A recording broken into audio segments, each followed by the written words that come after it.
Hello? Oh my goodness. Let me adjust this. Hello, hello, hello, hello, hello, hello. Okay. Ah! Is that how loud it goes?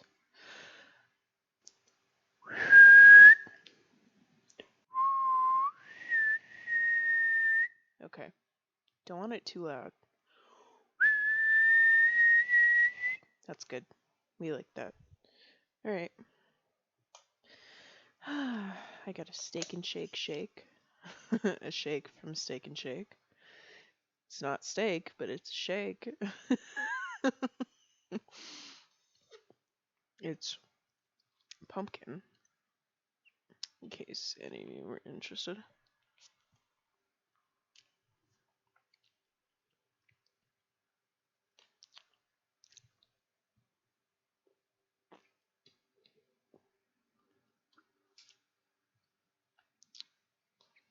So what's going on, guys? What's poppin'?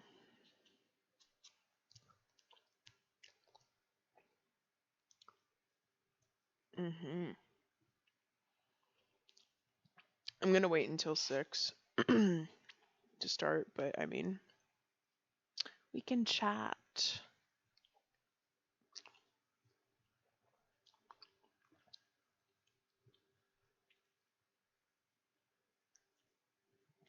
Apparently the Steak and Shake here is open 24/7.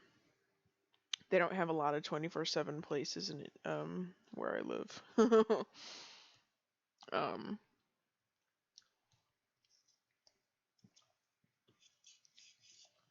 They had a lot of them in Illinois though. Oh, there's a hole in my cup.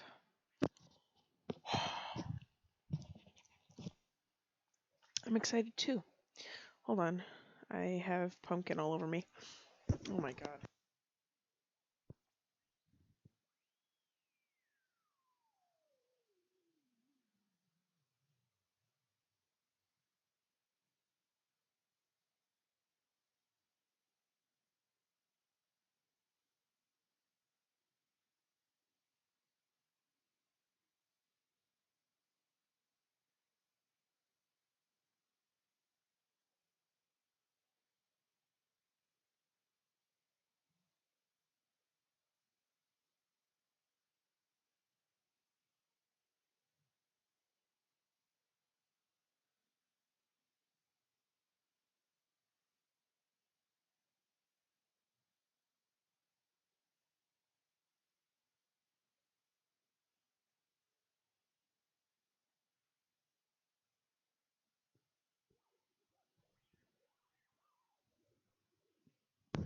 Alright, I'm back. I got pumpkin all over my leg. Not happy. Alright. 3 viewers. Ooh la la. My nails are so long they need to be clipped. 5:46. Hold on.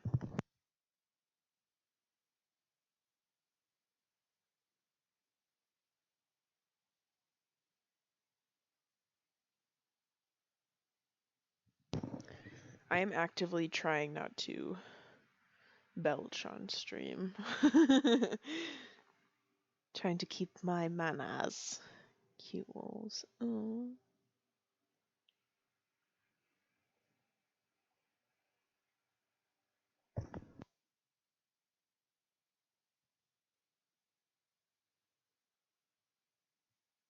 Trying to get everything out. So I don't like start stuttering while I'm reading or something. I meant to read ahead and like get an idea so I don't like trip up, but I didn't. Because I was trying to fall asleep so that I would not be tired during the stream, but oh well. I'm not going to be checking my phone. I'm here to judge. Thanks, MJ.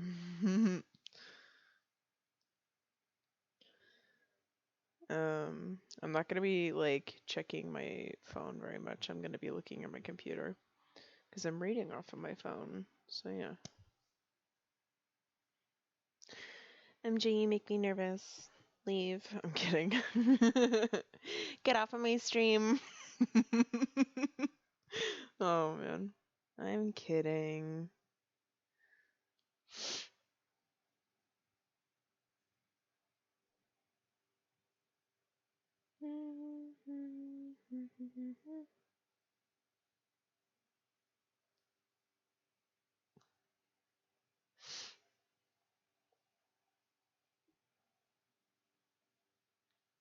It kind of scares me that the mic picks up so much. Like, it'll pick up me swallowing and it makes me nervous. So I'm sorry if you hear unpleasant noises from my body.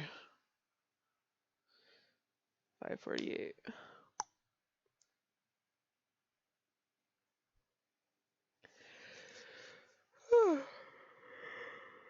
Start typing out some questions for me, guys. What kind of questions do you have? Oh my god, let me pull up that one video.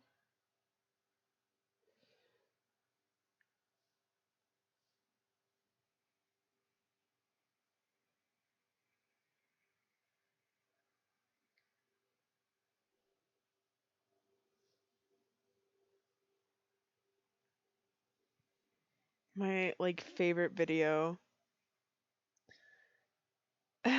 So, I'm gonna be stripping. Wait. Hi guys!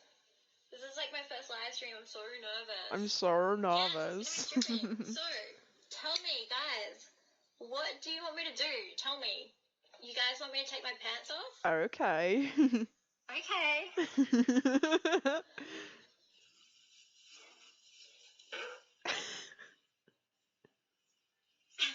It's really stinky in here. It's really stinky in here. I am so sorry. I feel like a little that's getting creepy. Oh, baby. I've got to find my phone. Where's my phone?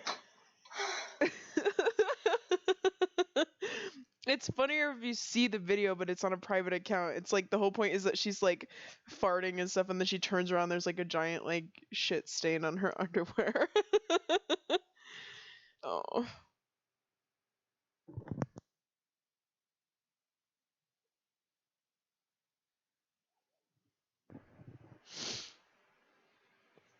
So there's 3 people watching. I only know like Grim and MJ right here. Who's a third? Mysterious listener.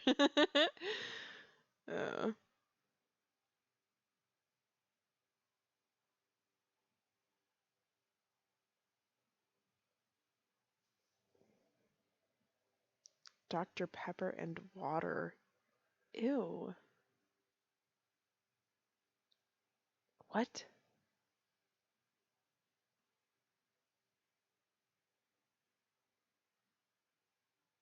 Not like at once. Water first because hydration, then soda. Too late. No.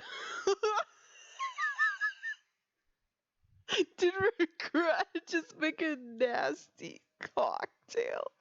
What the hell?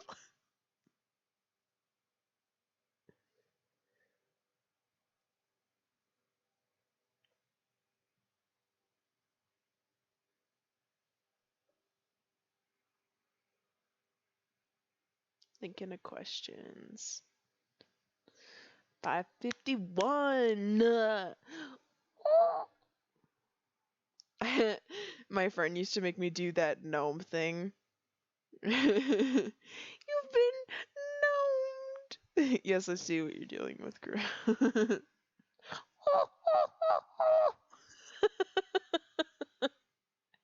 I'm not a goblin. I'm not a elf. I'm a gnome, and you've been gnomed.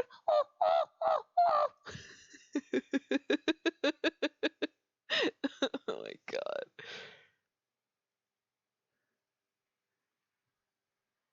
I'm not a goblin.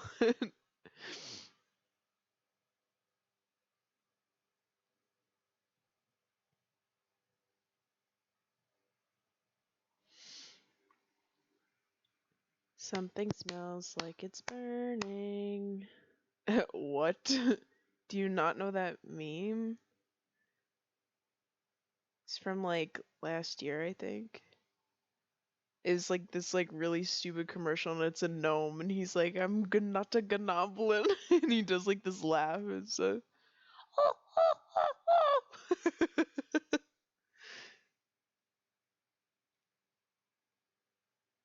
I just swallowed and I the mic like jolted as like stop. No, you're uncultured.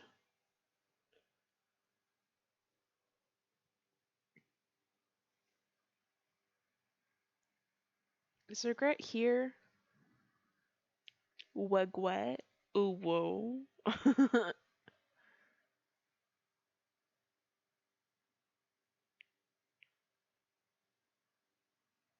I didn't hear it though. Didn't hear what?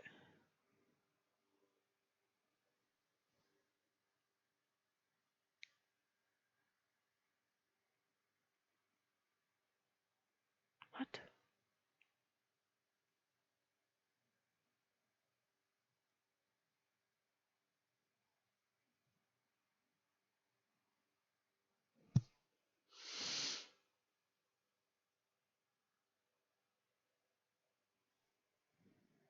What's up with me? Hello. You swallowing? Oh, okay, good.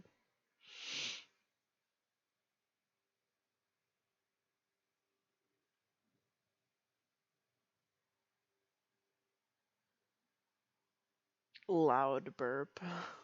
Stretches. Sup. The delay on this is a lot longer than the one from, like, the one that my PS4 does. So it's really brutal. So I would just be patient.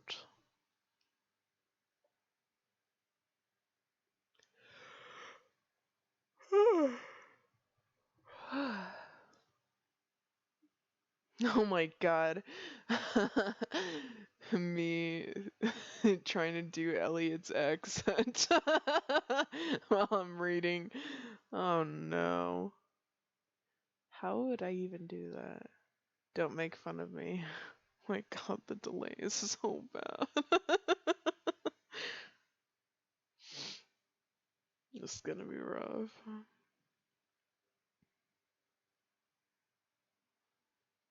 5:55.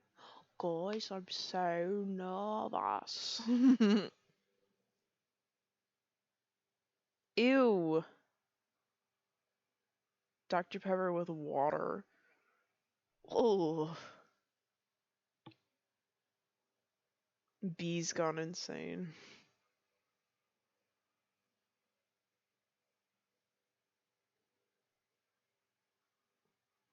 I got coffee cake. Okay.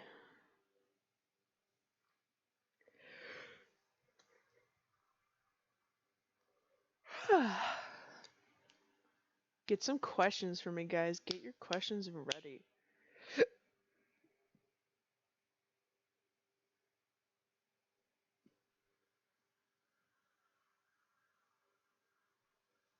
Do, do, do, do, do, do. I'm gonna, hold on.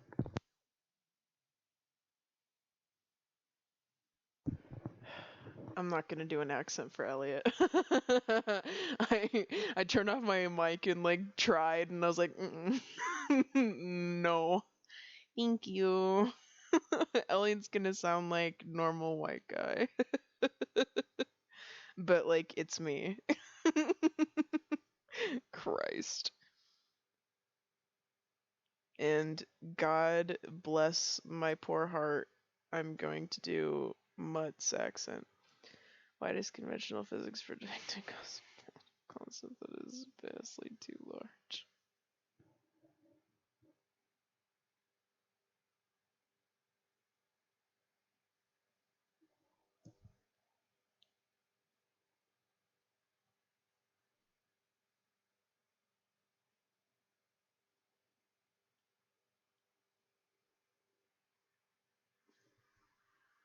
What?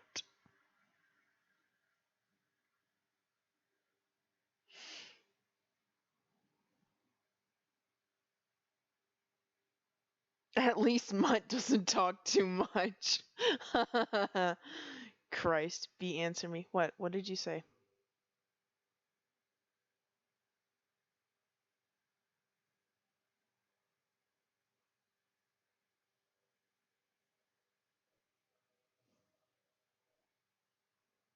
Answer what?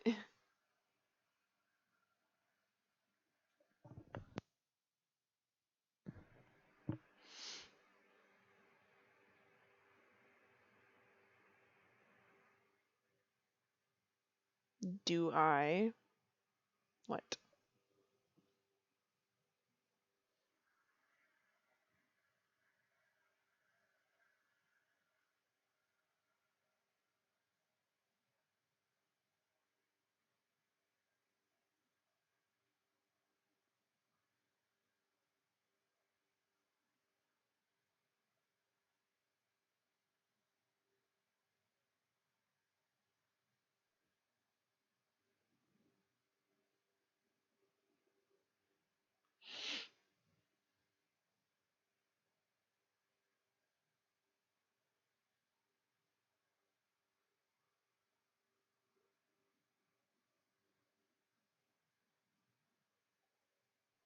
Regret, I'm gonna kill you. What did you answer? You what? What did you ask?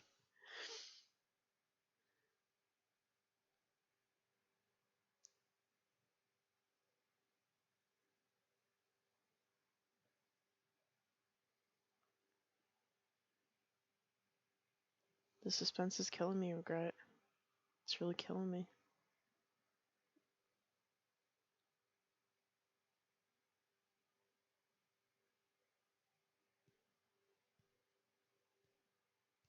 $5.59. Oh! Alright. What's up, nerds? It's me. I sent the message. What? Oh, it's because I said a bad word. Yeah. Great. I have to go onto my phone. Yeah, guys, don't put in curse words or swear words on the stream in your comments, because it doesn't show up for me and I'm not able to see it, and stuff will not get answered that way. I don't know how to. Let's see.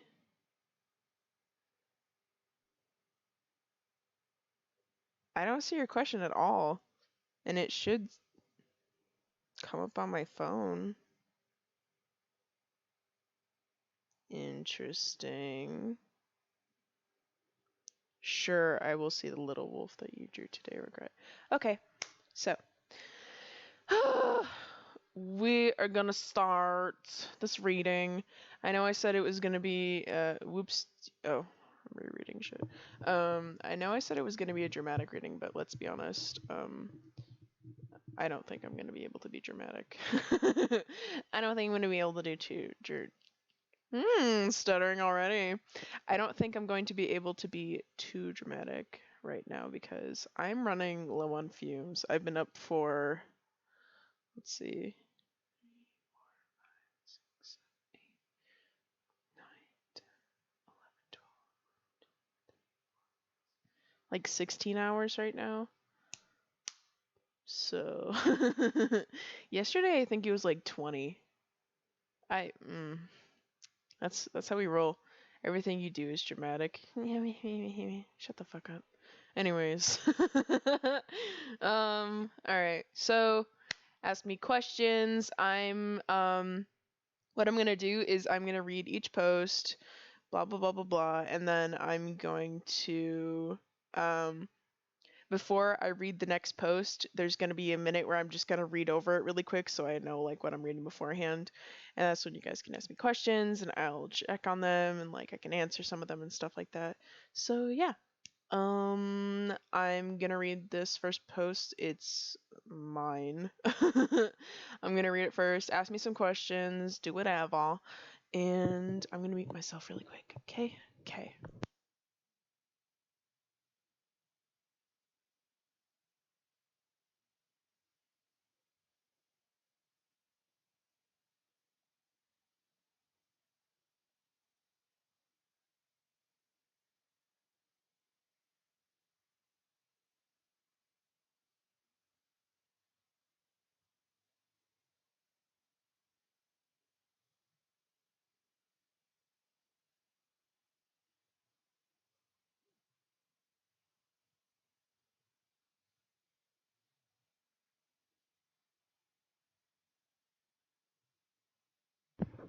I saw your wolf regret. I saw him. Alright, let me just get the introduction out. God, I posted this November 5th. I have no patience. Christ. Alright. Hikey nervous. It's whatever. Even though I do this kind of crap all the time. Alright. Um.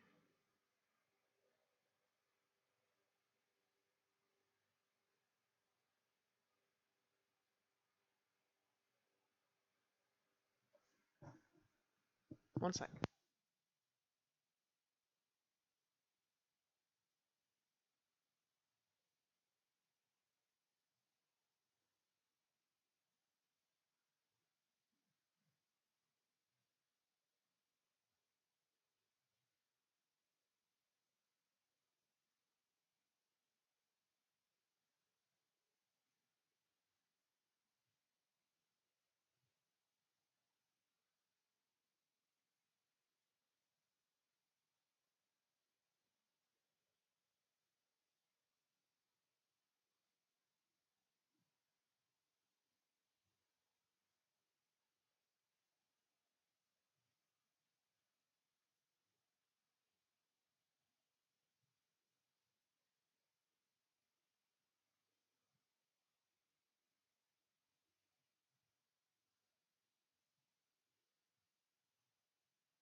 Okay.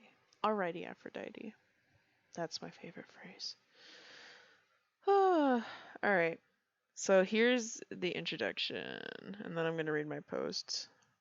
It's gonna be long-winded. Alright. It started with the one radio station, then it was all of them, repeating the same monotonous message like broken records.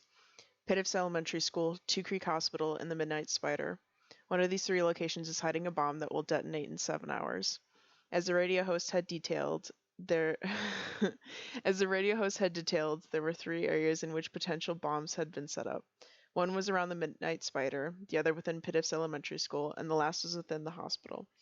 Of course, all areas needed to be cleared out and each of these possibilities, with each of them having a limited time in which they needed to deactivate the bomb when found. I'm finding so many mistakes already.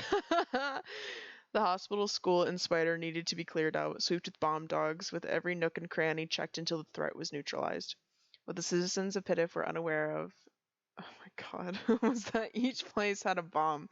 There was no possibility in which one place had a bomb and the others didn't. It was all just one piece to Holland's masterful plan. No matter what bomb they would try and might find, the others would still go off just the same. In fact, the remaining 2 bombs would go off when one of them was found and deactivated. Win-win scenario for him, and the Wolves of Pittiff would lose every time. Of course, there was always a trick to these schemes of Cameron. Each bomb was implanted with a toxic gas only susceptible to lycanthropes. If these bombs were not found, Pittiff would have to understand why some people survived and others didn't. What would the autopsies prove? Their canine DNA would be enough to rip the wolves out of the shadows and into public view. He had been scheming and plotting for years now, and finally it was coming to fruition. Alright.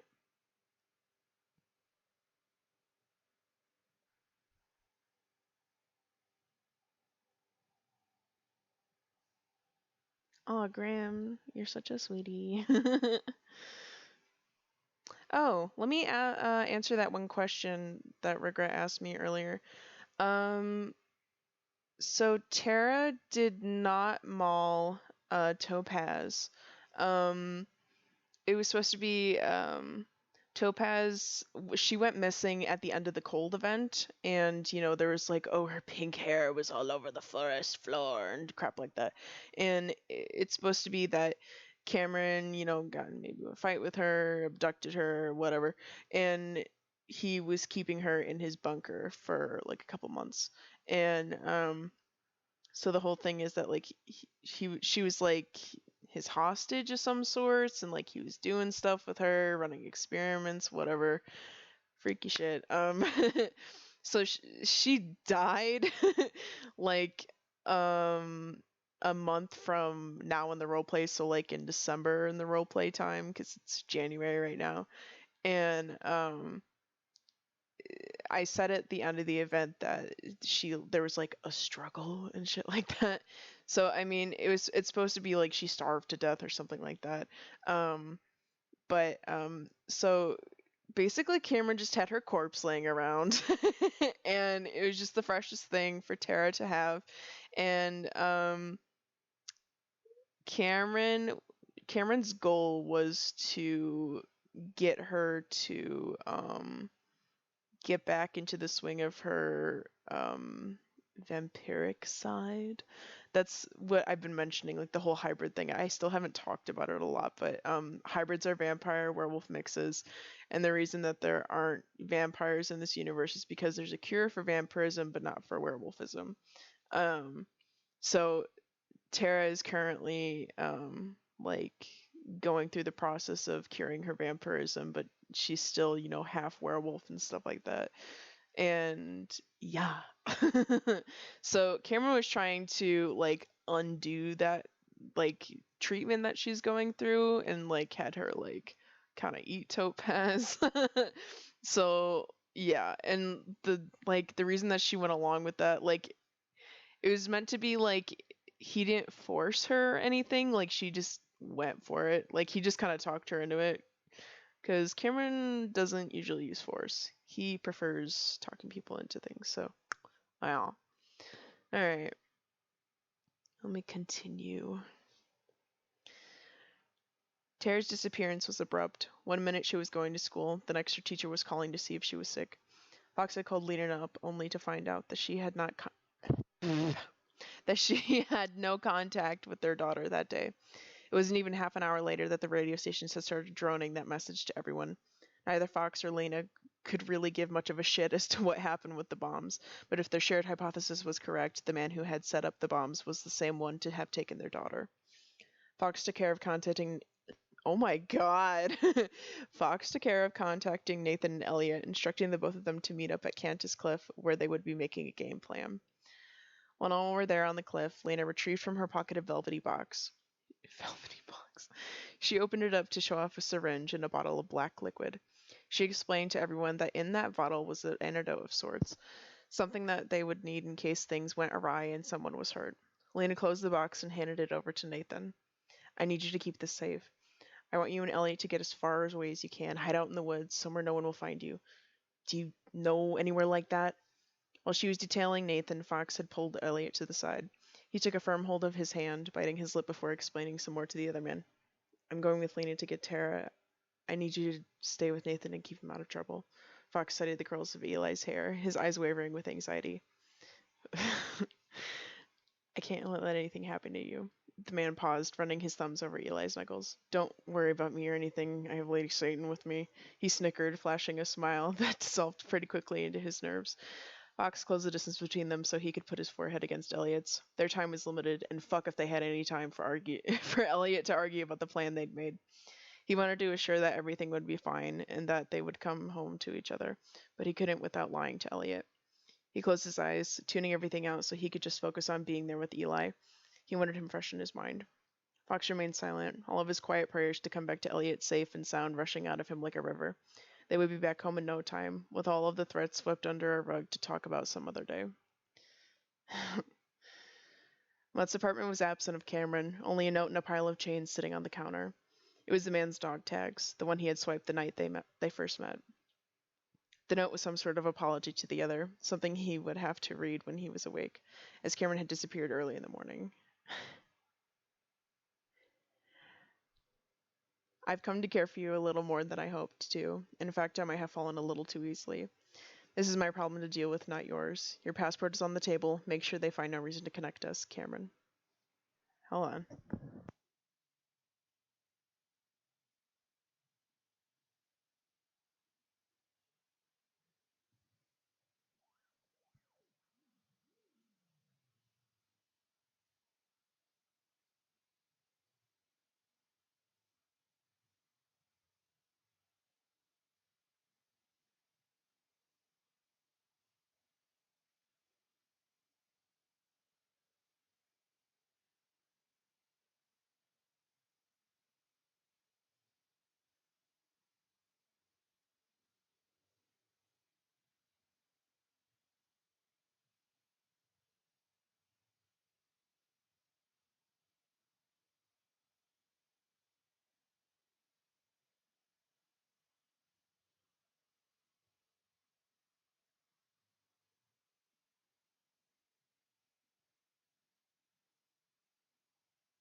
Okay, sorry.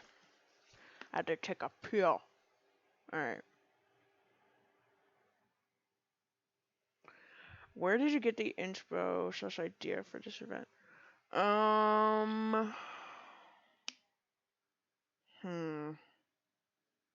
Give me a minute.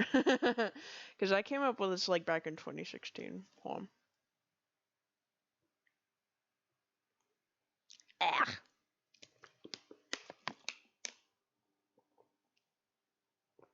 God, how old is this water? Do you ever just have like water bottles like laying around your room, and it's like it's been there for like a fucking week, and you're just hydration. I don't know what that is. Let's try it.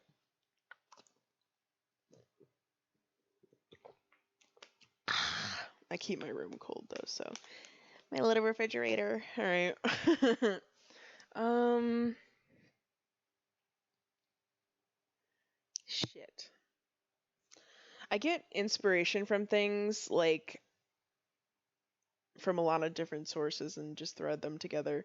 Um, a lot of it was like probably stale water.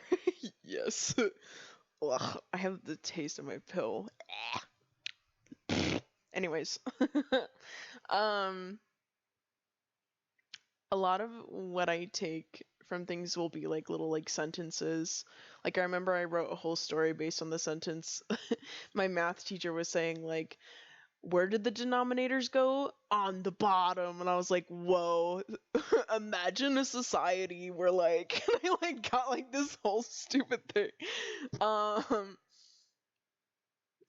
I don't know. I can't remember.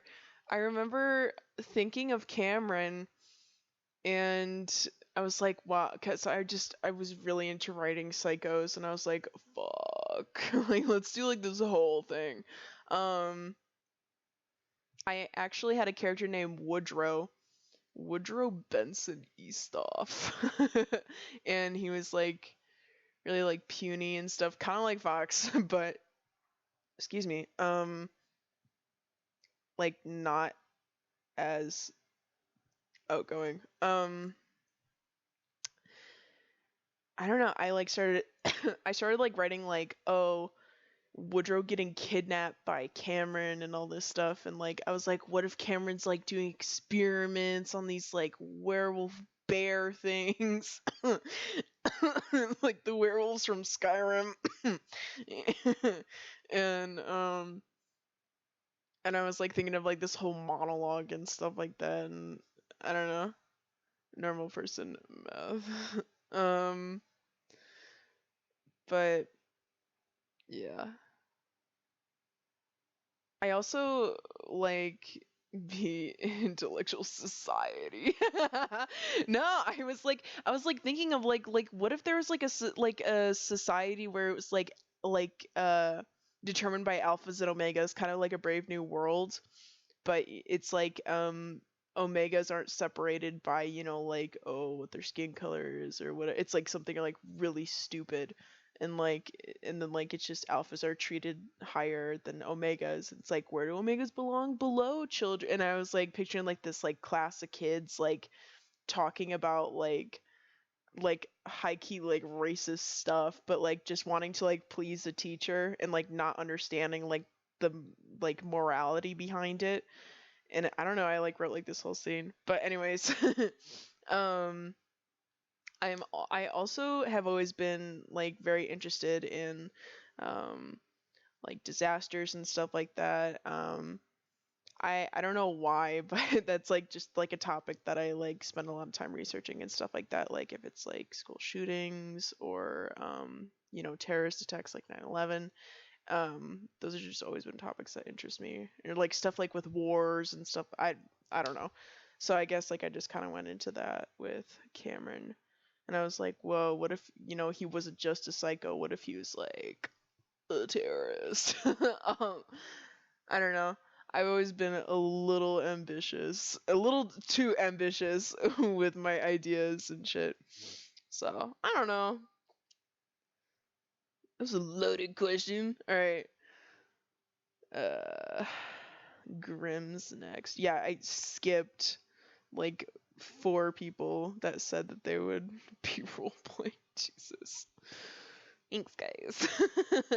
Alright. There was a deep-set scowl on Elliot's face. Hold on. What if I do this? Okay. There was a deep-set scowl on Elliot's face. The sort of look he got when he had his... Oh my god. I don't know what my deal is. My brain is like, I don't think so, bitch. Alright. The sort of look he got when he had to set his emotions aside and deal with a situation he'd rather not have to deal with. It shouldn't have been surprising. The broadcast on the radio and Tara being taken, and in a terrible sort of way, it really wasn't. They had all been on edge, expecting something, but not this. Elliot didn't like the plan. He didn't like the plan not one bit. Babe. He didn't like the plan one bit. The idea of Fox going off to face whoever this guy was didn't sit right with him. But, as much as it pained him, it wasn't his place to argue. He had no right to tell Fox and Lena not to go after their daughter. So he kept his mouth shut as Fox dragged him to the side. His eyes closed as Fox pressed their foreheads together, breathing in the other man's scent and making an attempt to make his voice sound steady as it came out. Just don't do anything stupid, alright? The words were said in some attempt to lighten the mood, but they also rang with a serious edge. Keep your phone on. Call me if anything happens. Slowly his eyes blinked open, pulling back just enough to meet Fox's eyes. Quiet for a moment before speaking again. I love you, Fox. I'll see you later, okay? Mimo. Waking up to an empty mattress was a feeling Mutt had recently become unaccustomed to, a frown already pulling at his lips as he stretched across the space. The apartment was quiet, and a quick glance around showed it empty aside from himself. Slowly the man stood, wiping sleep from his eyes as he padded across the room, nearly not catching the shine of metal. When Honey Eyes landed on dog tags, his heart nearly stopped. Mutt had given up on trying to find them, thinking them tragically lost. As the chain slipped around his fingers, Glossy Eyes read over the note, feeling a lump in his throat. This wasn't how it was supposed to go. Wiping away the wetness that had gathered at the corners of his eyes, he pushed off of the counter, spurring himself into action. He needed to get his shit, and he needed to find Cameron.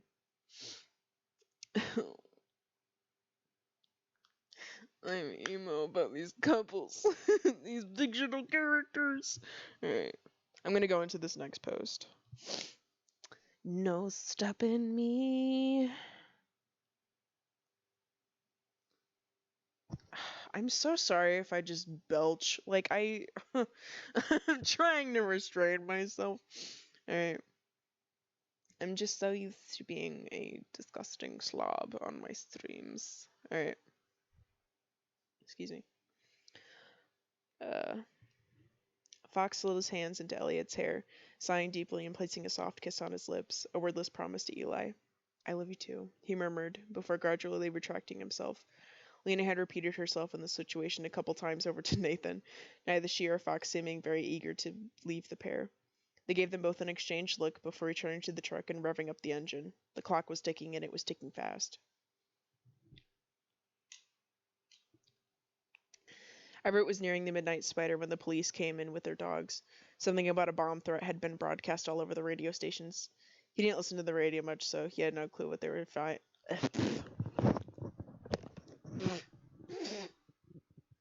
got a hair in my mouth, sorry. I lost my spot.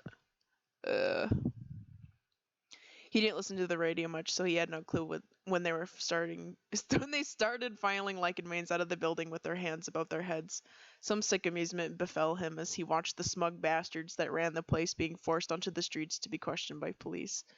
As amusing as it could I stop? As amusing as it had been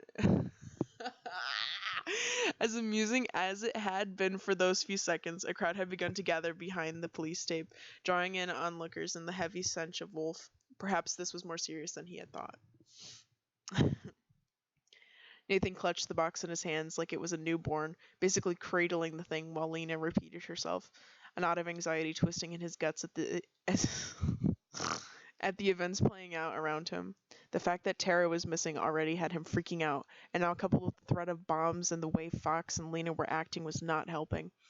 His fingers were white as they dug into the edges of the box, and his grasp, he said gasp, unsure what to say to the other wolves other than a quick be careful as they slipped into Lena's truck and sped off. Silently, Nathan just stood where he was as he watched the truck disappear, jaws clenched and his mind a TV static of thoughts. Of course he knew he should listen to exactly what he'd been told and leave for Cobalt's, but his mind kept wandering back to the bomb threat of the spider, and then a certain Maine who he desperately wanted to make sure was all right. Dorian was his friend after all, wasn't he? His friend? Nathan! It was only natural that his pulse was quickening at the thought. Quickly his eyes flickered over to Elliot, swallowing the lump in his throat before he finally started to speak. So, what now?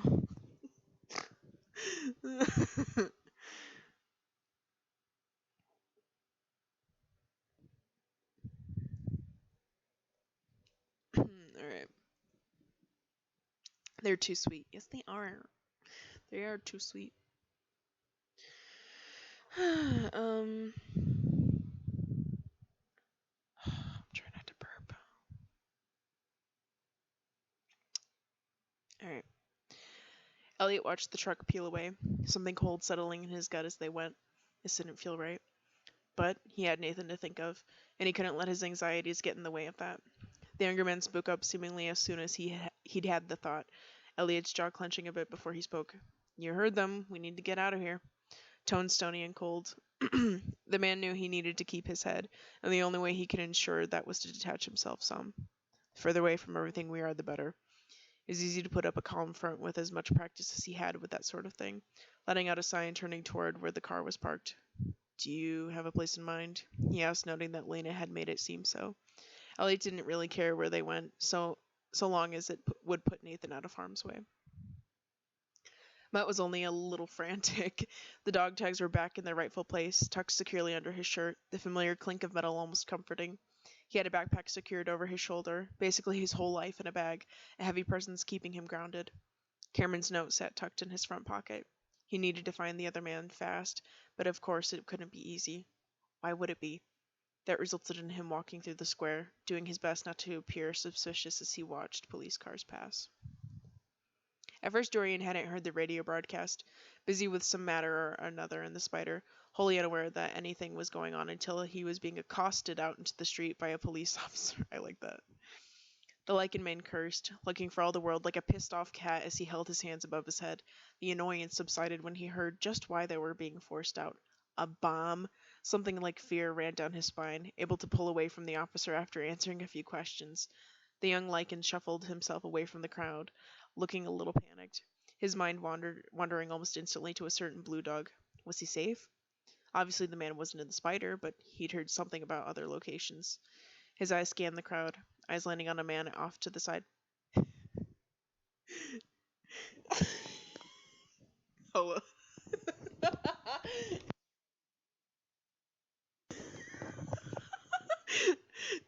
Hey, you!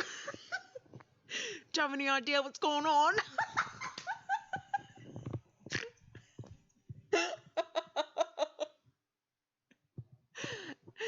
Bloke. Hey. Hey. Hey. You. Do you have any idea what's going on? All I can think all I can think about is I hate you. I'm wheezing, I love you. All I can think about is like Fox and Tara and Nathan doing like really shitty impressions of Dorian. And they're just like, bloody hell. What you gotta do? Do you take a piss on, mate?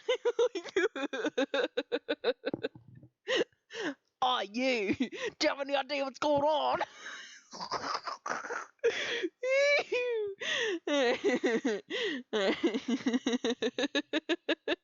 Alright.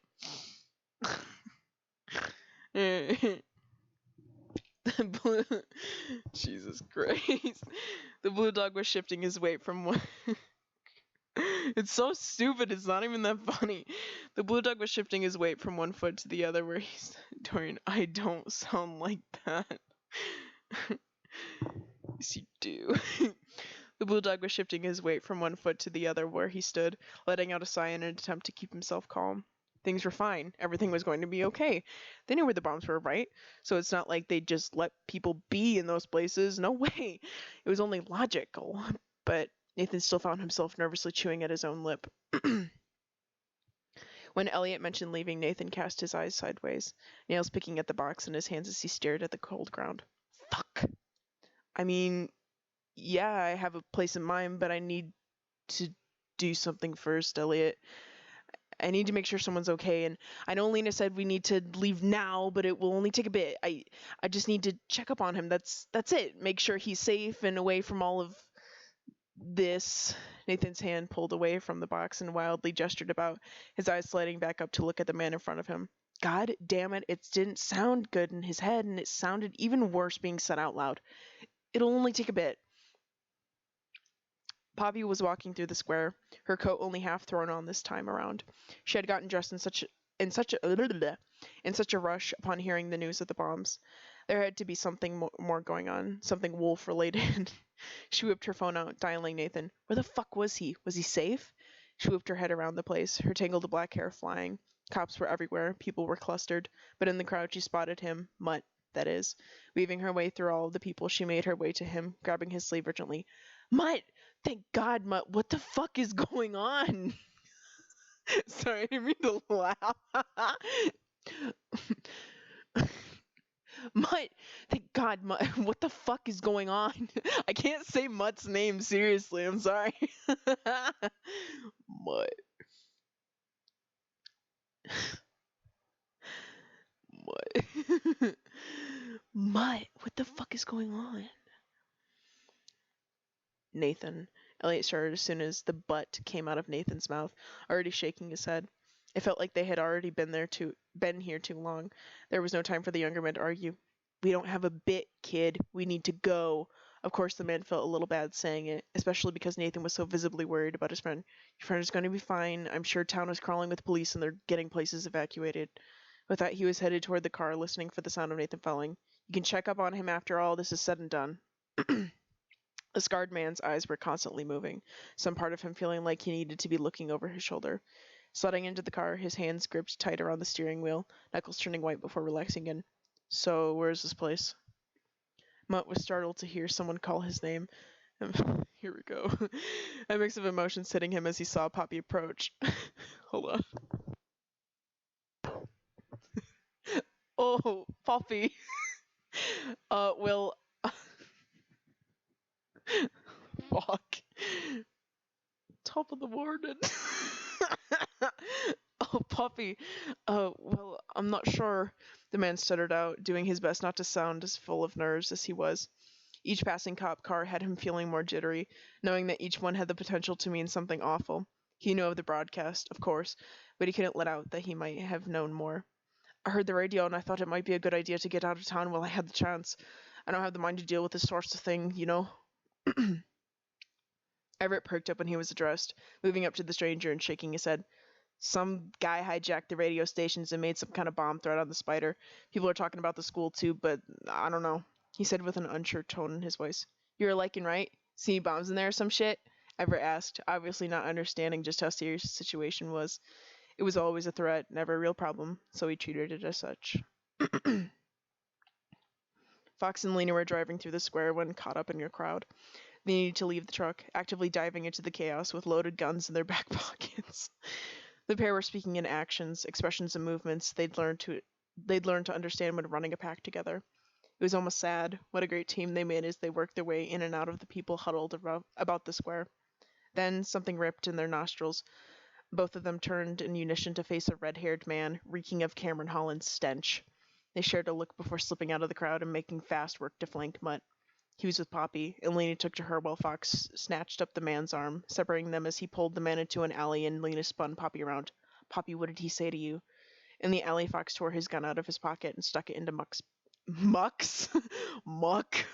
into Mutt's back, his lips drawing back in a ferocious snarl as he growled into the man's ear. Where's Cameron? Hey, I'm gonna break. Anyone got some questions?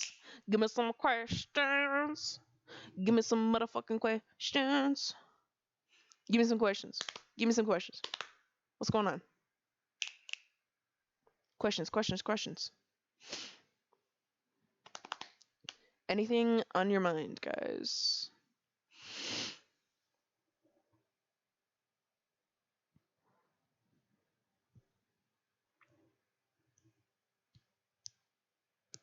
Anything you are dying to know? Ask me now. You may never get the chance again. I'm thinking. Think harder. Okay.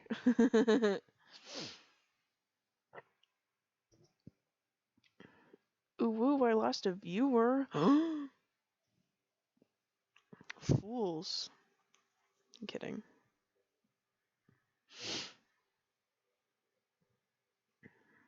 Put my intermission screen up. No, that'd be too obnoxious.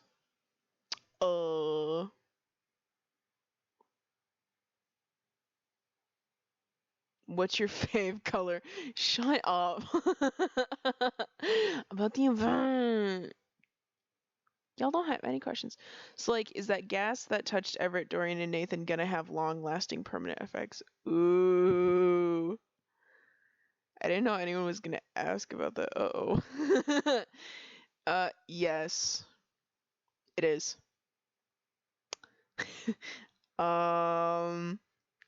Without spoiling anything, although I'm pretty sure it'll be some kind of spoiler anyways, it's going to play a big part in an upcoming event.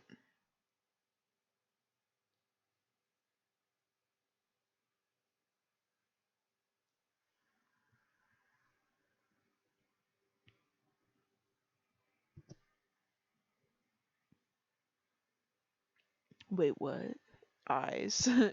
In the plot update, it says infected, which is mildly concerning. Yeah, I was waiting for someone to notice that. Guess you'll have to see. Oop, guess Nathan gonna die. Uh-oh. No, you'll see. Who fun. Alright. Guys, like, literally, like, while I'm reading, like, type questions that you're thinking of or whatever, like, if you want me to clarify something, just pop them in the chat. And then when I'm done reading, I'll look up and read them. So we can get this show rolling. Alright. That's how Dorian should talk. Hi, you. You know what the hell's going on there? Alright. The blue dog didn't want to argue. He just wished Elliot would agree. Are we gonna see a frickin' wedding? I'll answer that later. The blue dog didn't want to argue. He just wished Elliot would agree. His eyes looked down at the box in his hands, and he tried his best to tell himself that Elliot was right. Nails digging into the wood before he finally huffed and started to follow after the previously blind man. He didn't comment, just wordlessly trailing after the other werewolf up until he saw Elliot slip into the driver's seat. I can drive. It'll be faster because I know the way and I won't need to worry about directions. Get in the passenger side. The younger of the pair hovered around the door, grip still firm on the object given to him by Lena.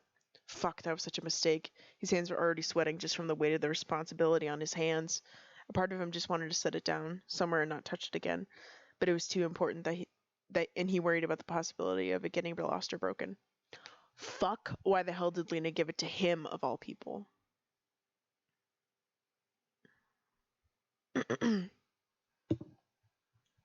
Back at the spider, Illid was trying desperately to get a hold of his mother. He was feeling his fill of liquor and couldn't bear the thought of never being to speak to her again if all this shit went awry. Hello? Mama, can you hear me? His hand was pressed flushed over his ear as he tried desperately to hear her broken, feeble voice on the other end of his phone. He couldn't get it close enough to his ear, as if that would help him hearing or be nearer to her. Illid made a rush to the back door and stumbled out the door through a wall of scrambling people. Jesus Christ, get the fuck out of my way. No, not you, Mama. He gulped in the cold air outside and rustled around in his pockets for his car keys. Are you okay, my son? What is going on out there? I'm fine, Mama. I'm trying to get to my car. There's been a bunch of bomb threats and Bomb threats? Illid winced visibly. He should not have said that. He should not have fucking said that. Mom, please, I'm okay. I just need to find a safe place. I'll be okay, don't worry. His fingers finally grazed over the door of his Challenger, and he gathered himself inside, started the engine. I gotta go, Mama. She was talking over him, frantically trying to get more answers out of him. All it was doing was freaking him out even more. He could stay calm in even the most chaotic of situations, but not when his mother was screaming in his ear. I gotta go, Ma. I love you guys. Ciao. I stuttered. I gotta go, Ma. I love you guys. Ciao. He hung up abruptly and backed out into the street. Oh my, get out of the road! He set on his horn and whizzed past a crowd. The only place he felt safe was with others like him, so that's where he was headed. It was going to be a miracle if he steered clear of all the police barricades. If you want to get people out of here so bad, why the fuck are you blocking the streets? He steamed through clenched teeth, slamming into second gear and screeching around a corner towards Cantus. I love that. Are we gonna see a freaking wedding? Yes. What long-lasting effects? I'm worried for the boys. So, like, does no one know what Cameron and Mutt's deaths are fake? No, nobody knows that Cameron and Mutt faked their deaths. Like I said in the end of the event, they're presumed dead, and the whole boat stealing isn't brought up to the police until a year later. So, I mean, like, they're long gone by the time, like, it's even brought to anyone's attention. What long-lasting effects? I can't answer that. It's spoilers. He said he was leaving town. Poppy's face twisted in confusion at the sudden appearance of Lena and Fox, nervously keeping an eye on Mutt as he was pulled away. She was relieved to see another friendly face, now grabbing Lena's hand nervously. She hadn't seen her in a while, and by the looks of it, something was awfully wrong, deeper than what she knew so far. Lena, tell me what the fuck is going on. I swear to God, someone has to tell me something. Just because I'm armless doesn't mean I shouldn't get to help. Why do I keep, like...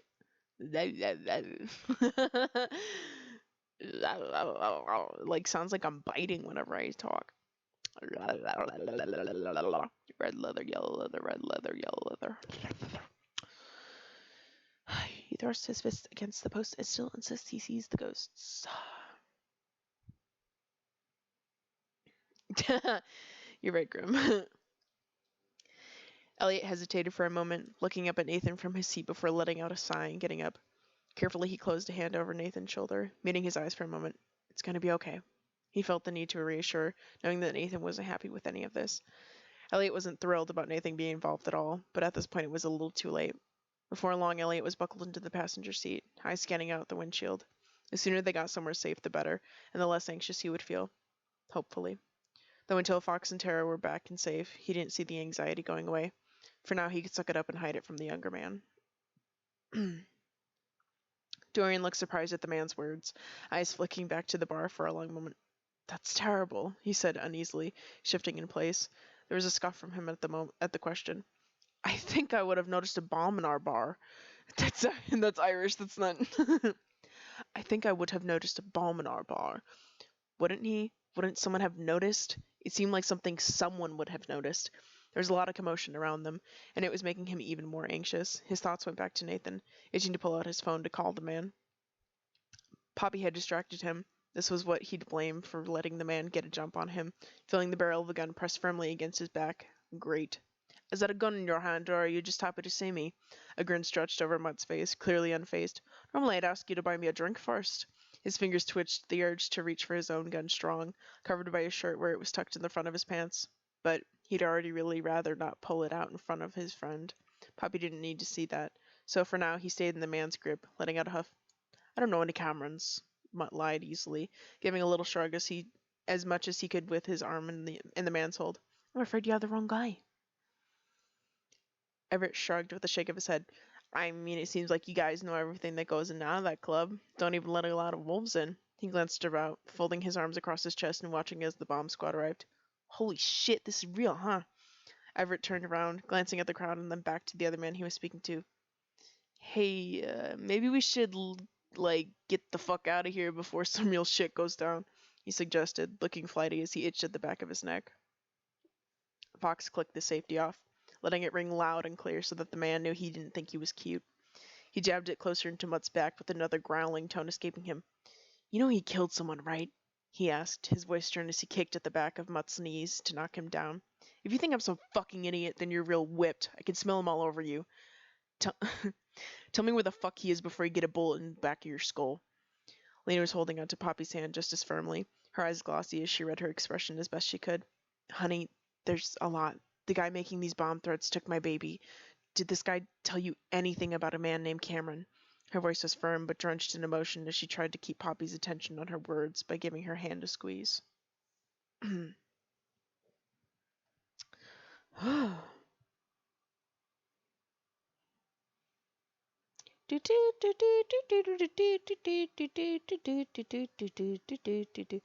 don't know why, but I have like this like urge to watch a bunch of movies from my childhood, and one of them was Open Season with the bear Boog and the deer that was played by Ashton Kutcher.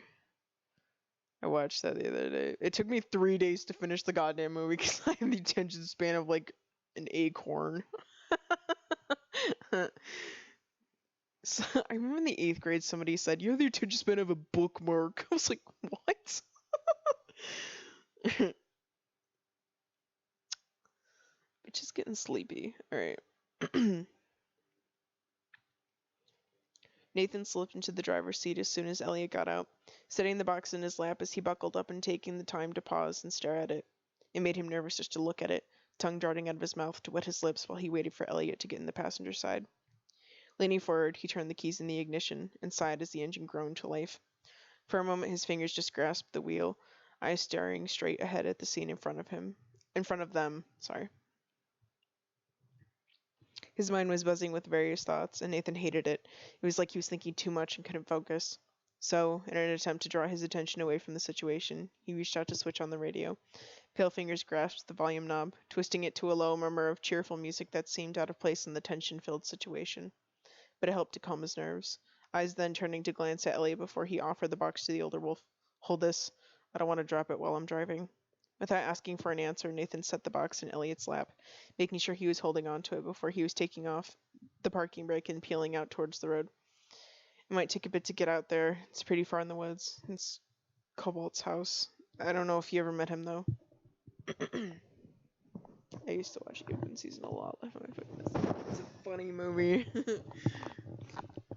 Get ready for Boog. Alright.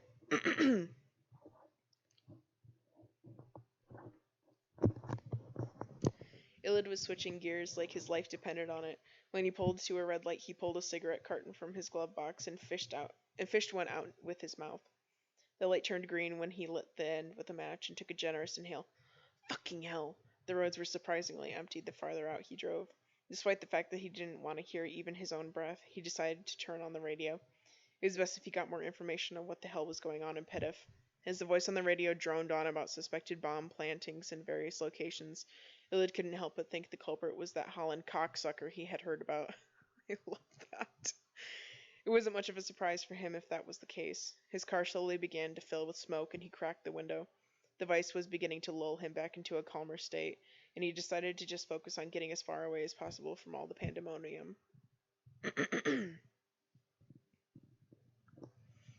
Elliot took the box cautiously, thumb rubbing over the velvety finish. It was the sort of texture he'd liked once, especially when he was blind. Something that had brought comfort seemed wrong. My goodness. Something that had brought comfort seemed wrong, wrapped around something that seemed so sinister. He slowly nodded along to Nathan's words, only half paying attention as his eyes focused out the window. "I don't think I did. Is he alright with us crashing his place?" His fingers tapped against the box, the only show of his nervous energy.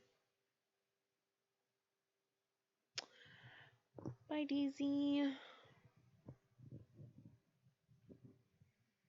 Dorian blinked at the man, confused for a moment. The Lycan's eyes trailed back to the bar and the police, then to the stranger. The man was unsure as to why he wanted to agree, but he did know that he absolutely did not want to be anywhere near the spider right now. "I think that's a good idea," Dorian agreed, edging closer to the man. "Have anywhere in mind?" Was this a bad idea? Yes, but it seemed better than whatever the alternative was.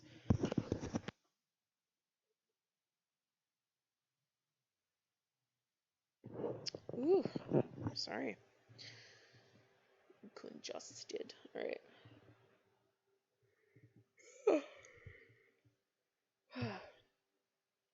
Mutt went down hard, knees hitting the cement, forcing a grunt out of him. He didn't let it get him down, though. His head tipped back against the gun, grin still firmly in place. I don't fucking know anyone named Cameron, the Irishman insisted again, making a tsk sound with his teeth. Maybe that's the guy from the bar I fucked last night. Afraid I didn't catch his name. The words came out vulgar, tongue licking over his front teeth. If he's some kind of psycho, that's no fault of mine. His hands had come down to rest on the fabric stretched over his thighs, nails scraping at it, his hands subtly moving toward his own weapon. If this guy didn't leave him alone, they were going to have an issue. There was no fear in him, only impatience and annoyance. If the guy was going to shoot him, he'd prefer to get it over with sooner than later.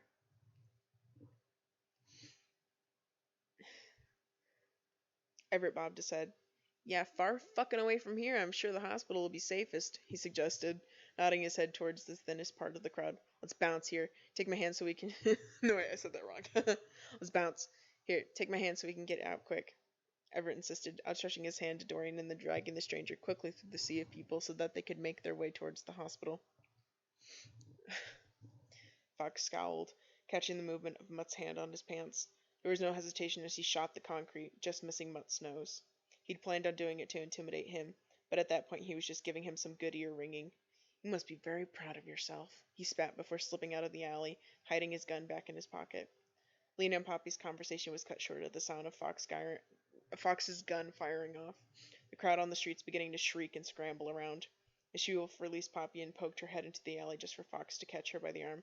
We need to try the bunker, or else we won't get anything with the shit. Fox, did you shoot him? Lena, fucking focus! He has our goddamn daughter! Lena looked startled, searching his face before turning back to her friend. Do you think you could handle a gun with one arm? Lena asked, a pleading look in her eyes, while Fox watched the alley in case the other man decided to get smart.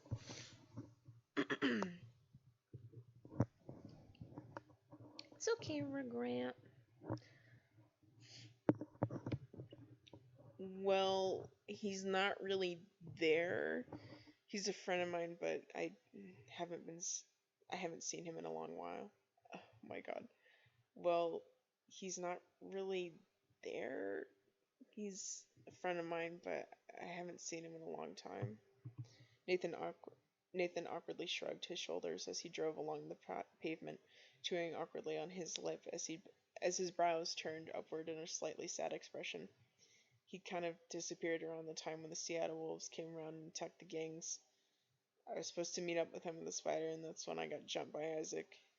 He, just wasn't around after that. The younger wolf awkwardly clicked his teeth together, speeding up a bit as he drove. Nathan just wanted to get to the cabin already, mad that he even brought it up in the first place, and started to make himself sad. I'll manage. Poppy grabbed the gun, still confused but paying close attention. You did not shoot Mutt, did you? Please say you didn't fucking shoot my friend. She eyed Fox nervously before turning her attention back to Lena, where he etched in her face. Who the fuck is Cameron? Wait, he has your daughter? She peeked down the alley again, the clusters of people making her even more nervous. Lena, what can I do to help? Elliot listened with a furrowed brow, frowning when Nathan seemed to get sad. That hadn't been his goal in making conversation. The older man fell quiet after a quiet hum to acknowledge the words, chewing the inside of his cheek. He could tell this was going to be a tense day, and as much as he loved Nathan, he wasn't looking forward to it. His mind was reeling, thoughts about a million places at once, but ultimately always landing back on Fox. It was probably pathetic, the amount of anxiety he felt not knowing. He was supposed to be the calm and collected one, but each minute chipped away at his resolve. Dory nodded his head in agreement. Why would the hospital not be safe? There was a comment on the tip of his tongue, but it faded as he was suddenly being dragged away by the hand. He had a mind to protest, but he kept it to himself, letting himself be led off. Once they'd gotten somewhere safe, he'd call Nathan. The way for the other man was eating at him, but it was difficult to focus as he tried to dodge people, his shorter legs struggling a little to keep up. Short man. Fucking bitch! Honestly, I don't know. Fucking bitch! Top of the morning. Fucking bitch! Mutt snarled, an automatic reflex to the pain that boomed in his ear. It made him dizzy, ear ringing and muffled all at once. He needed to stay down for a moment, vision swimming, but he didn't have time.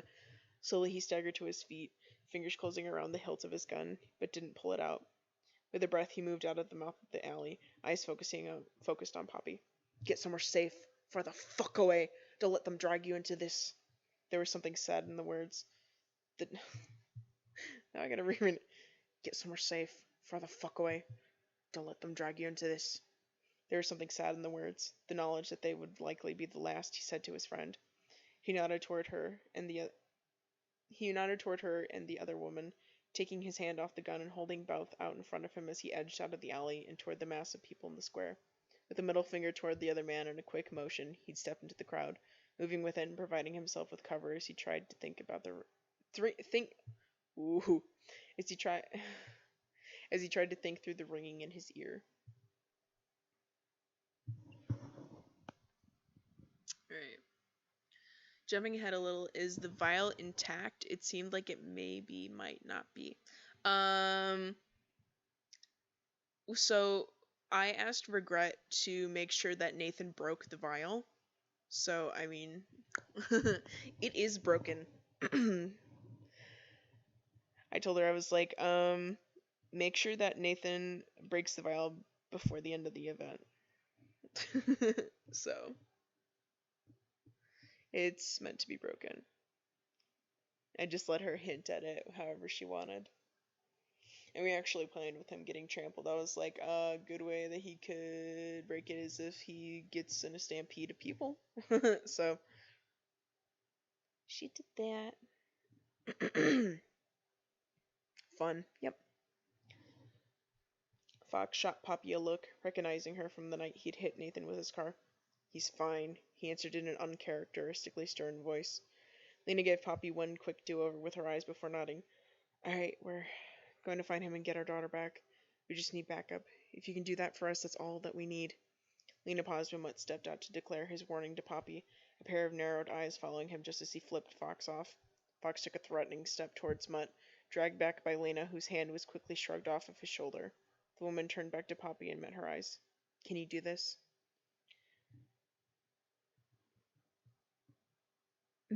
The vial is absolutely broken 100%. Yes. The feeling of anxiousness in Dorian's chest did not ease as they reached the hospital. In fact, it seemed to only pick up as they went. It was supposed to feel like a safe place, but there was some looming feeling. Maybe he was just being paranoid.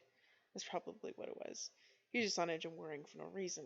The crowd was getting to him, and once they got out of the way, he'd be fine.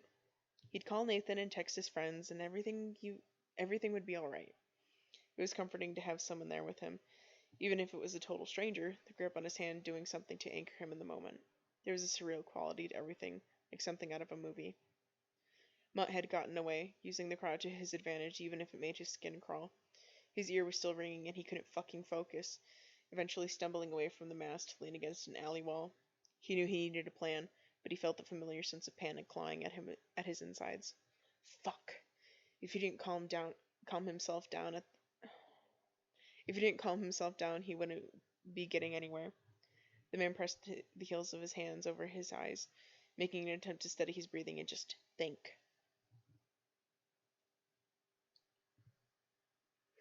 I am tired. Alright. Everett let go of Dorian's hand as soon as they were at the hospital. It wasn't very active there, only a couple people going in and out of the place. There were some cop cars there, waiting like a flock of vultures. The young man shot Dorian a quick glance before making his way inside the building. Sure enough, there were officers, but not as many as they had been at the Spider. Everett moved up to the front desk and asked the woman behind it what was going on.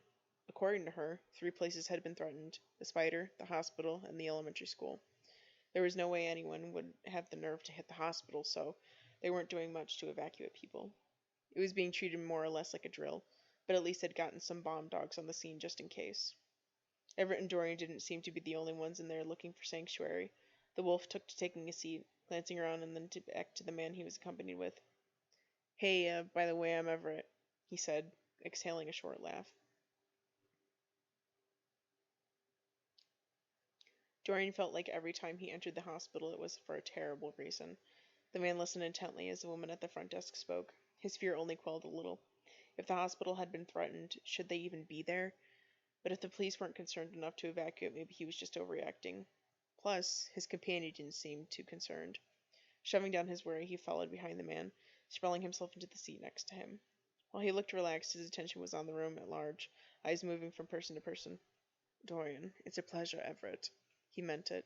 If the other man hadn't spurred him into action, he most likely would have stayed in shock outside the spider for who knew how long. Dorian tipped his head back, leaning it against the wall behind them, eyes focused up on the ceiling. Everett nodded in greeting, his eyes warm and welcoming before his attention was turned to the people there. A lot of wolves had gathered in the hospital, most of them with their children. He spotted a mother wolf with 2 boys. They must have been adopted because they smelled human. The poor thing must have been so tired. To the side was an older male wolf, his wrinkles making him look more intimidating than he smelled. He was a night prowler, of all the gangs. It made Everett snicker. Finally, his eyes fell into Dorian, furrowing his brows as he studied him. I hope you weren't on a date or something. I must have stolen you, huh? He snickered lightly, flicking his eyes to the side and then speaking in a lower tone. They didn't say anything to you at the spider? Everett asked, obviously hinting at his lichen manes. Dorian's thoughts sped as his eyes focused up above him, fingers tapping against his leg as he let his mind wander. They of course wandered to Nathan, hoping the man had gotten out of harm's way. Again the thought of calling crossed his mind, but then Everett was speaking again and it distracted him. Not a date. A meeting I'm starting to regret complaining about being in, though, Dorian said with a bit of a laugh. A droll meeting sounded like the best thing compared to this. The lichen's lips thinned out into a line at the man's next words, the implication of them making him want to roll his eyes. No, not at all. He hated the thought that someone had been able to do something like this in a place they kept so heavily regulated. It shouldn't have been able to happen, and thinking about how it did made the nerves bubble back up to the surface. Alright, break time. Give me some questions, guys. Let's chat. Chitty chat.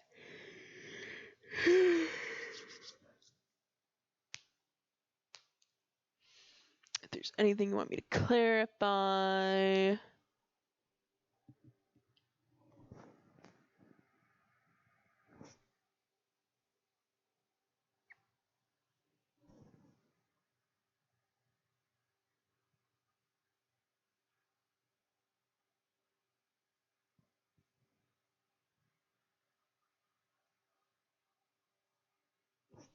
God, I'm tired, man. That pill hit me fast. I mean, it's fast acting 15 minutes, but shit. It's probably because I haven't fucking slept all day. All day, whatever.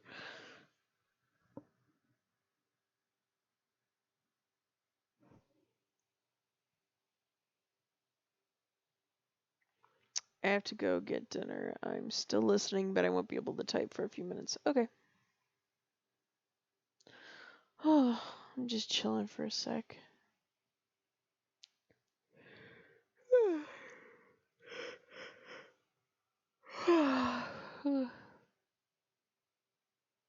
So yeah, nobody really caught us hinting at Elliot and Fox being engaged during the event. Like no, like we said fiance and stuff, and we like had planned on like, oh, waiting, and nobody said anything.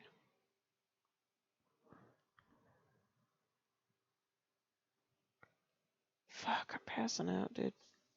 Alright. Watch me make this into a 2-part thing. Jesus Christ. Alright. Speed round. Everett smiled at Dorian's apparent amusement. He found it refreshing. His next words puzzled him, only forcing a nod to the surface as he turned to look aimlessly at the people in front of him. He spoke again, his tone still quiet so that only Dorian could hear. Then maybe the spider doesn't actually have a bomb in it. I mean, I overheard some of the cops saying that there was only 1 bomb out of the 3 places. He glanced around. If they don't think it's here, then it must be at the school. There's no way you guys would let some random wolf into the spider, right? Everett sighed, running a nervous hand through his hair. Maybe it's just some kind of scare and there isn't really a threat. Everett had a point, or it seemed like it at least. 3 places with with assumingly high levels of security. It didn't seem likely that there would actually be bombs. People make threats like this all the time. Maybe you're right and it's just nothing. Some psycho who got off on causing chaos. So maybe it was nothing. Or maybe he just hoped it was. He wished he was more sure than he was. He wished he was more sure than he was. Wished his voice didn't waver a little when he spoke. But he hated not knowing. Doran just wished they would find... Oh my god. Doran just wished they would find something, or declared that there nothing to be found. Then they could all go about their day without the sinking feeling of dread that he couldn't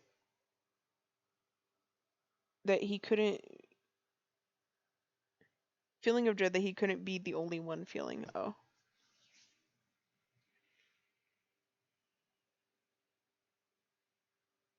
Holy shit.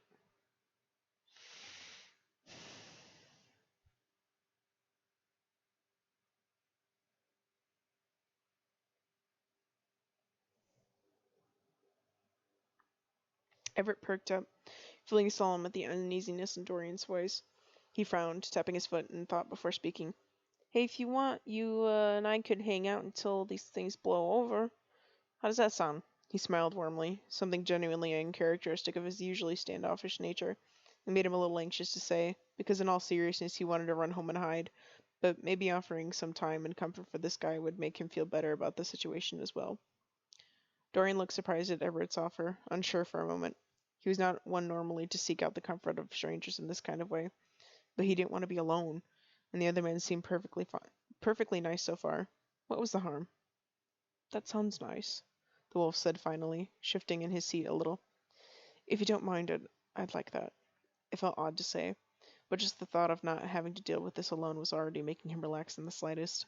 The Lycan cracked a smile, just barely there before something on his stoic face. But something on his stoic face. Everett smiled, seemingly pleased that Dorian had accepted his offer. One of the officers had made their way to the sitting area, tipping his hat and speaking in a gruff voice. All right, folks, they found a bomb in the school, so it looks like the hospital's all clear. We advise that you stay here until we know that the bomb has been successfully defused, so just sit tight. Everett gave Dorian's arm a nudge with his elbow, grinning from ear to ear. See what I tell you? Poppy nodded, holding the gun firmly in her hand before replying. She wanted so desperately to go after Mutt in the crowd, make sure he was okay, but this seemed much more important. They wanted her help, so she would give it to them. Yeah, I can do this. I was trained in combat when I joined the RRHL. I think I'll be fine. She bit her bottom lip worriedly, eyes flicking between Fox and Lena. Where could this asshole be? Relief washed over him as the officer spoke, relaxing into his seat. They had found the bomb and everything was going to be okay. It was off-putting that there actually was a bomb, It was off-putting that there actually was a bomb. Something about the thought of it disconcerting. But, like the officer said, they'd gotten it. The smile he gave Everett was wider this time, genuine and much more relaxed, though it wasn't quite as wide as his companion's. It was as close as the stoic man got. I guess you're right, he admitted, sounding happy to say the words. Fox started walking back out towards the street, police flanking the square in response to the gunshot he'd fired just a minute ago. Lena took Poppy by her arm, guiding her behind Fox as they made their way back towards the other side of the street. I found a bunker out in the woods a couple days back. We're thinking that if he isn't anywhere else, he has to be there. There are explosives in there. She left out the whole dissected werewolf hybrid part, her mouth feeling dry at the idea of Ward. Fox don't... Everett makes me happy. I'm alive. Fox took note of her uneasiness and slowed down to walk on the other side of Poppy. That's why this guy's all over the news. She was snooping around with that wolf that died, Ward. Lena's face drained of color, and Fox quieted down, glancing down at Poppy and then back to the road. It was abandoned when they were there, but it's still a very possible place for him to be. He paused, thinning his lips as a show of his anxiety. We have to assume he'll be waiting for Lena to come back. Everett nodded, a little too giddy at the prospect of being safe once again. He turned his attention back to the old man who was suddenly griping to the wolf mother about the situation. The atmosphere was suddenly not so thick in there, and he couldn't help but relax in his seat. I guess I was, he chuckled, looking all too pleased with himself. The silence between them was nice, the soft noise of the radio helping to ease the wordless void between them and lessen how harsh it was. Not that Nathan didn't feel right in Elliot's presence, or that he felt uncomfortable around the other man, but just the anxiety and tension that seemed to drape over everything didn't feel right. His fingernails itched and dug into the wheels his hands were positioned on, teeth clicking together every now and then as wide eyes darted around the road. There was a knot in his belly, a weight of fear that sat there like he'd been swallowing rocks all day. It was awful, but some of it was eased by having Elliot there with him. Every now and then the younger of the two would look over, and just the sight of the other blue dog made him feel a bit more grounded. Eventually Nathan just reached over, patting his hand on top of the ex-blind man's in an affectionate manner. Everything would probably be fine. They just needed to wait it out. My throat's getting kind of sore.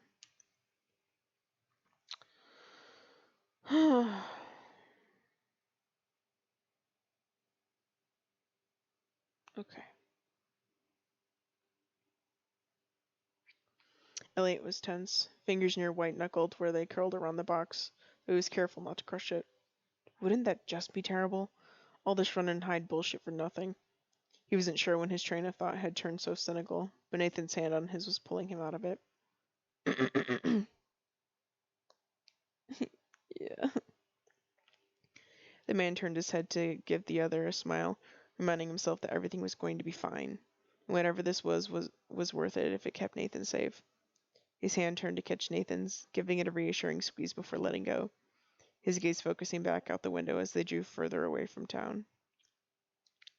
Dorian couldn't help his soft laugh, seeing Everett look so happy with himself, his eyes rolling in a good-natured manner. He was suddenly feeling a lot lighter, breath coming easier and his panic easing away. His eyes wandered the room, actually paying mind to its inhabitants this time, flashing a kind smile at one of the children when he caught him looking his way. It made him think of that girl. Tara, had it been? The one that had been in Nathan's apartment not too long ago. With the bomb being found in the local school, he did hope she was all right.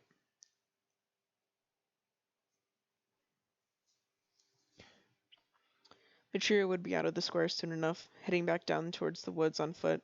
It was a shame the truck had to be left behind, especially considering it was Ward's.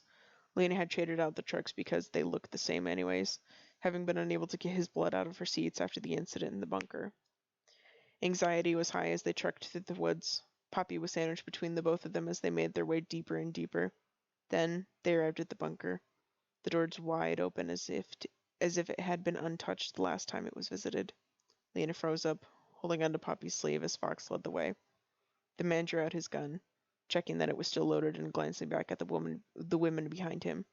His expression was solid, stoic, but faltered when he noticed Lena's hesitance. Can't bail now, Lee. I know. Stay with us, okay?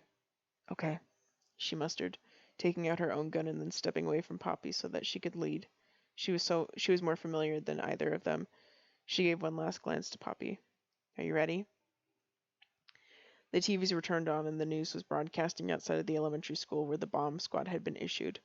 All of the kids had gone home for the day, and people were told to stay clear of the area for a couple hours while the authorities did their job. The reporter seemed more than thrilled to be on the scene. Who wouldn't who wouldn't in a town as dull as Pitif? Everett shook his head, turning his attention back to Dorian. So what goes on in the spider? Spill the beans, tell me your trade secrets, he joked with a jesting smile. Most of the drive out of town was silent, though Nathan felt more comfortable in it as they got further and further away from Pitif. It was such a familiar route to drive that Nathan could do it with his eyes closed. The same roads and trees passing by the same way they did every time Nathan drove out to the cabin, which was frequently just to check on the house and sometimes just to escape town. Sometimes he even stayed a few nights when he knew he didn't have work and he just wanted to get away. He'd bring Marcus with him and sleep on the couch, curling up near the fire and making coffee in the mornings. Nathan wanted the house to feel something like someone lived in it, that it wasn't abandoned. As they neared the area, Nathan usually parked the car, came to a slow, stopping on the gravel road and pulling aside to shelter the vehicle. All right, here we are. Just a bit of a walk and then we'll be there. I got the keys with me and stuff, so yeah. The wolf reached down into his pocket, fishing for the set of keys he had on him before pulling them out. It was his own keys, with cobalts hooked on with another ring. He didn't want to just add them to his own, knowing the house really wasn't his. He was just holding on to them for now, keeping them safe.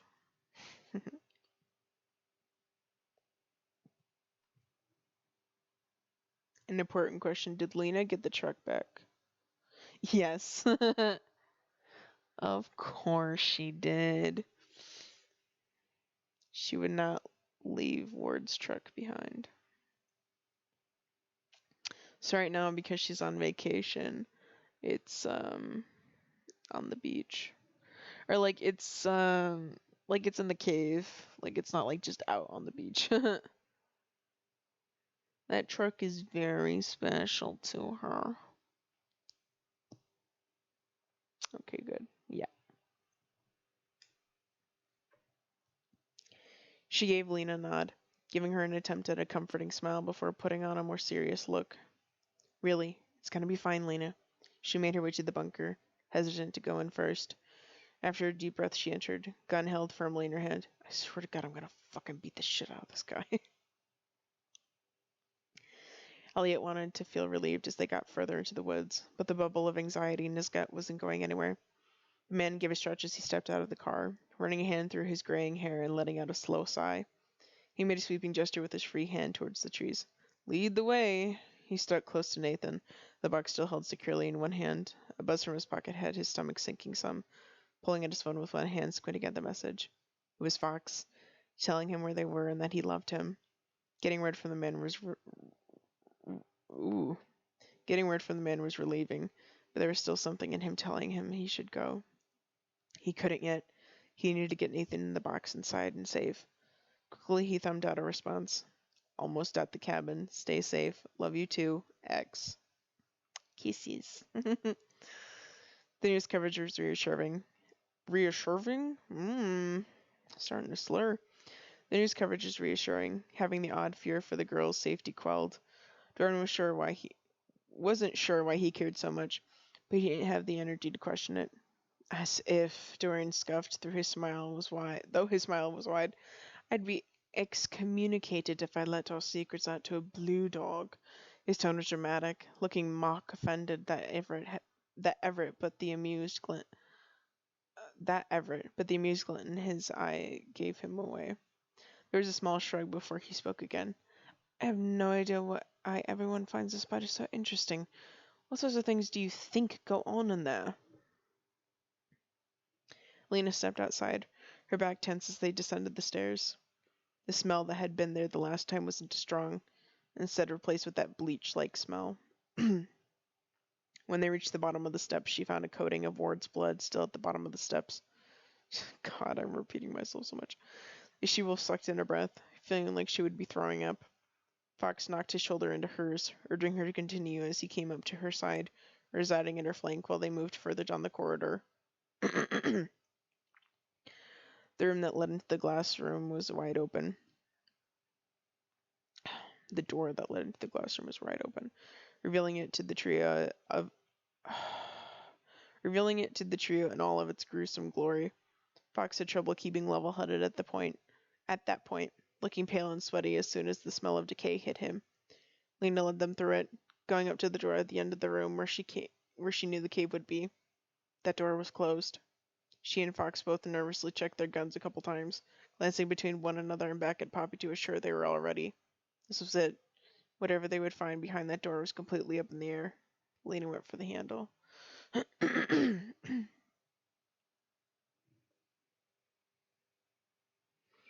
Everett glanced around as if about to lay a real secret on Dorian. I heard you guys secretly launder money and have a whole breed of strippers in there, he said with a suggestive look at Dorian. If you don't talk, I'm just gonna have to assume it's the truth. Everett teased with a sly-looking grin marking his face. B is a trooper. Why am I a trooper?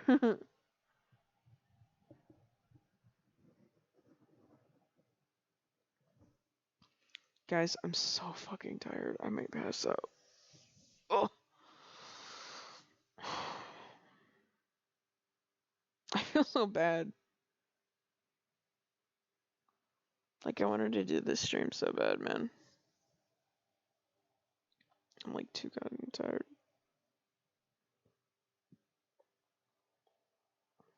I'm just gonna read the major parts, and then I'm gonna hit the shit, right?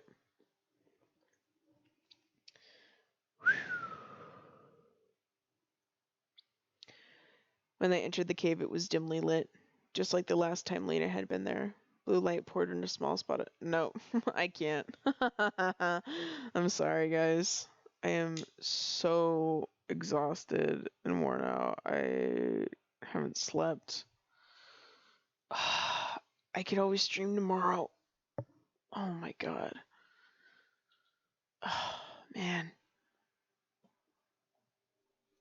I knew this was gonna happen, bro. But I did it anyways. Fucking Christ. Alright. Well, thanks for those of you who showed up. I might try this again tomorrow. You guys can like listen to it later, whatever. Whatever you want. I'm too tired right now, so. Alright. Good night, guys.